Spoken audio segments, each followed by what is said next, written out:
Definitely yung former speaker, I mean, maliwanag na yun eh. Hindi magagawa ni Saldico lahat ng mga to kung walang approval ng former speaker. Do you think yung ICI na ginawa ni Marcos is a failure o gawa-gawa lang yun para lang for optics lang?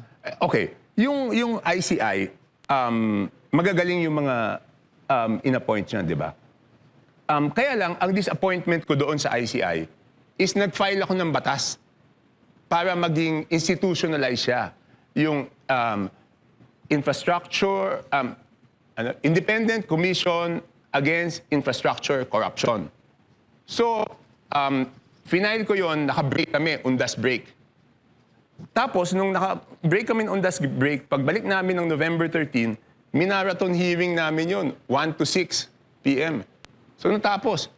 Tapos, pinatay lang nung mga, hindi na pinalusot sa Congress. So, LEDAC measure yun, di ba? Kasama siya sa LEDAC measure. So, anong ginagawa ng mga kasama namin sa Congress? Bakit nila hindi pinapapasa yung priority bill ng presidente? Ako naman, kung ako yung presidente, kakampi ko yung mayorya, dapat sumunod sila doon sa LEDAC measures ko, di ba? Pinagmamalaki nila na may pinasa silang 18 LEDAC measures. Eh bakit yung ICAIC bill ayaw ipasa ng mga kampi ng presidente? So that just shows talaga na talagang may mga nahandoon sa Congress na takot sila dyan sa investigasyon na yan. So, anong sa tingin ninyo? Sino ang problema? The President, the former Speaker, or the present Speaker? O baka naman pati yung anak niya? Sino sa tingin ninyong problema? But every time na sinusolusyonan ng corruption, like what you said, yung bill na gusto ninyong mangyari, walang nangyayari. What's the problem in the Congress? Okay. Definitely yung former speaker, I mean, maliwanag na yun eh. Hindi magagawa ni Saldico lahat ng mga to kung walang approval ng former speaker. Sa tingin ko, hindi naman pwedeng magawa ni Saldico yon nang walang approval. Okay. Yung bagong speaker, si Boji, yun na nga eh. Yun ang, alam mo, mabait siya, kaibigan ko siya. Pero di ba dapat gawin niya itong mga bagay na to eh. Si majority leader naman, siya yung majority leader eh, di ba? I mean, ang LEDAC bill yan, so it's a LEDAC measure of Malacanang. You are the majority leader.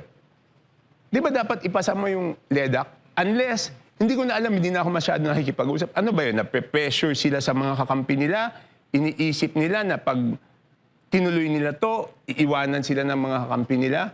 But para sa akin, yung mga politiko, you cannot satisfy them eh. Politiko din ako, because of taon lang maghusga. Ang politiko, ang iniisip nila lagi is yung interest nila, di ba? 2 years na lang presidente si BBM. Pag hindi na presidente si BBM, wala na, iwanan na kayo niyan. Di ba? So, ang pinakamahalaga, habang nahandyan ka, gawin mo yung tama, hindi yung papasayahin mo yung politiko. Dahil yung politiko, wala yan eh. Pag wala ka na sa pwesto, Pero ito. Pero tapos na, wala na. Pero kung dugtungan ko yung sinabi, kasi sinasabi nyo na hindi dapat baliwalain si speaker, dating speaker, na hindi niya ipagtatanggol. Pero dito nakukonfuse yung taong bayan eh. Dahil andun yung anak niya. So, napaka-imposible or ayaw maniwala ng taong bayan na inosente, si Sandro, isipin nyo, mahiya naman kayo. Yun ang binanggit. Pero yung anak mo andun. Tapos nagagalit siya, ilang bahay ba sa Forbes ang gusto ninyo, etc. etc. Pero yung anak mo ando doon. So, masasabi man nating inosente si Bongbong, inosente rin yung anak. Ay, alam mo, syempre, pag ako nagsabi na alam ko, dapat first-hand information, di ba? Ito kasi, hindi ko alam kung anong sitwasyon niya. No? But the point is, ilagay natin dun sa trabaho niya, di ba? LEDAC measure. So kung LEDAC measure yan, ba't hindi nila sinama doon sa 18 LEDAC measure? Wala na yun, tapos na yun eh. Wala nang pinag-uusapan doon. Nagka-agree na kami lahat ng author kung anong version ang ipapasa. Kong, ang tanong ng taong bayan, pwede ka naman sumakay sa mga trip nila, sa mga ginagawa nila, Unang tanong, bakit iba yung landas na pinuntahan mo? Bakit ka kumontra sa kanila? Kung tutuusin, magkamag-anak si Pangulo at si Speaker Romualdez, then relative kayo.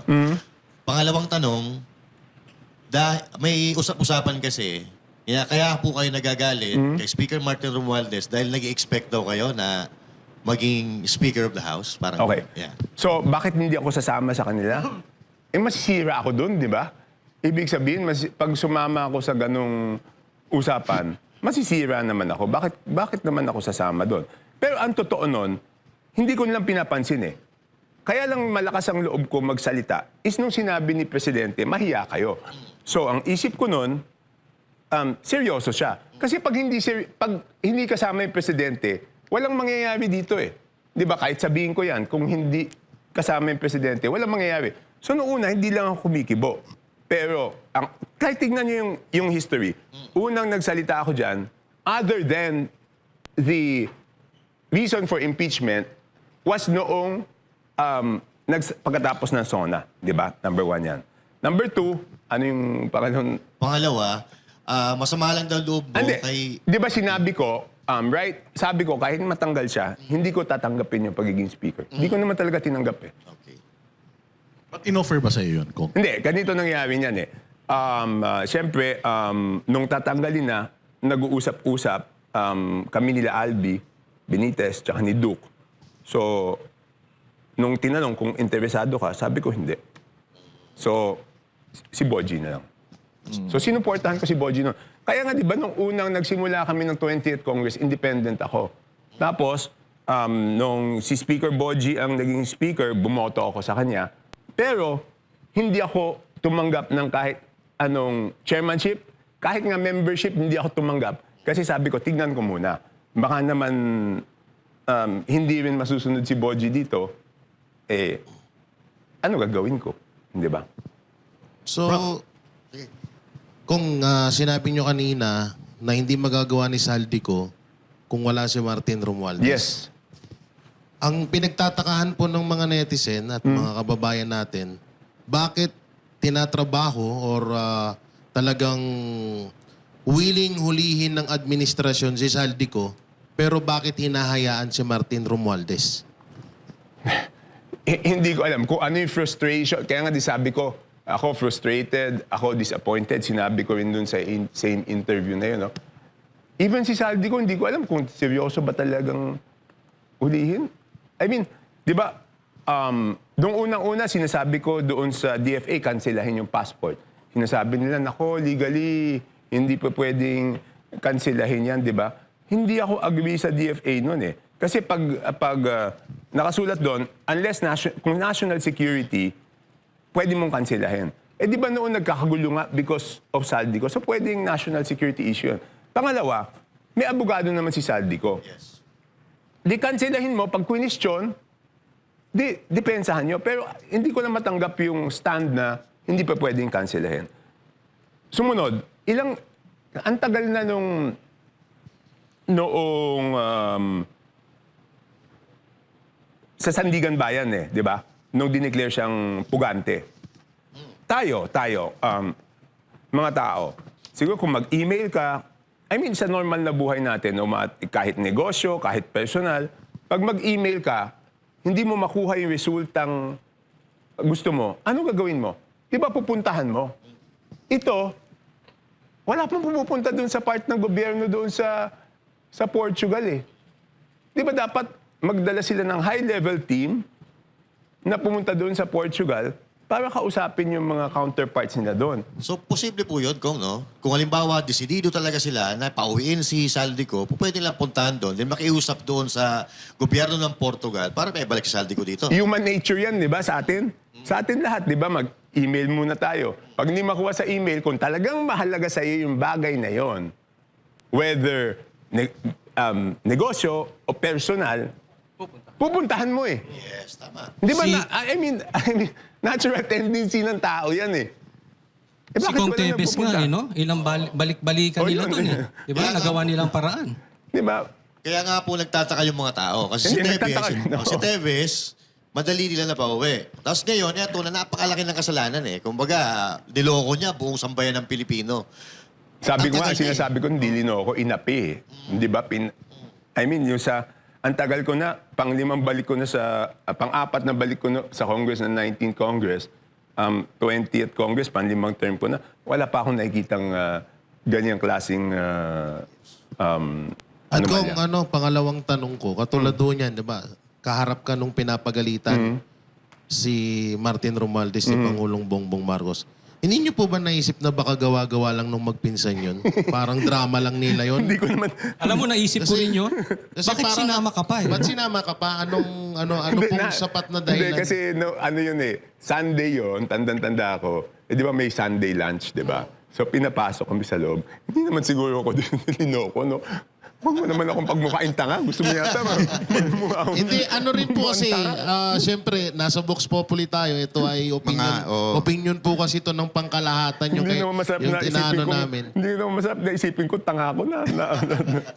Parang ang labo lang ho kasi na si Saldi ko hinahabol tapos si Martin Romualdez Hindi, pero pinapagalitan at lang. that time, in fairness, no? Ang ginawa namin noon, di ba, nung hindi sinunod yung instructions, di ba, ang ginawa namin noon, pag-resume ng Congress, tinanggal namin si Saldi, di ba? As Committee on Appropriations. Pero Chairman. kung sundan ko lang sinabi nyo, di ba? Sinabi nyo, hindi naman na posible na makagalaw si Zaldico nang walang ni Martin. Pero sa tingin nyo po ba, hindi makakagalaw si Martin nang walang ni BBM? I mean, in fairness, no, wag kayong magagalit. Ang opinion ko, kasi the first 2, before that happened, parang buo yung tiwala niya eh. Kasi pinsan ko, hindi naman ako papahamak. Tingin ko ganon. Yun ang opinion ko eh. Buo ang tiwala eh. Kaya rin ako naniniwala na nagalit because, di ba, kung isang tao pinagkatiwalaan mo, tapos pinahamak ka, natural, magagalit ka. Pero kung that's the way na nangyari, but until now, ganun pa rin ang nangyayari. Which is, di ba, sana, nawala na si Romualdez. Kaya lang halos inulit din yung 2025 budget style of corruption ngayong 2026. In what sense? Meron pa rin mga insertion, may mga allocation pa rin na binabanggit ng ibang mga congressman. Okay. Dito sa BICAM dito, walang insertions eh. Wala akong alam na insertion. Di ako member. Pero bigyan ko lang ng chance na i-clarify. No? Alam mo yung mga kalaban ko, o yung mga kakampi ni Martin, kasi di ba ang dami niyang trolls eh. Every time sigurado ko, pagkatapos ko mag-interview sa inyo dito ngayon, masaya na naman yung mga trolls niya kasi kikita na naman sila eh. Bawat banat yata, merong, ano yun eh. So, tinitira nila ako dun sa 2026 budget kasi sinasabi na nag-insert daw ako ng 900 plus million o amount. Ang totoo kasi niyan, may minimum bawat isang distrito. So, nabotas, ang minimum dapat is 1.410. Tapos, nung dumating si Sec Vince, naging 326. So, siyempre, nagreklamo ako. Ang minimum dapat na nabotas is 1410. So, binalik lang. Hindi nga binalik yung buong amount eh. Nagbalik lang ng 900. So, 900 plus 300. So, 1.116 lang ang napunta sa nabotas. So, sinasabi nila insertion yun. Hindi insertion yun. Binalik lang ang DPWH at hindi galing sa Congress yun. DPWH, kinorek lang yung kanilang mali. So, yun lang.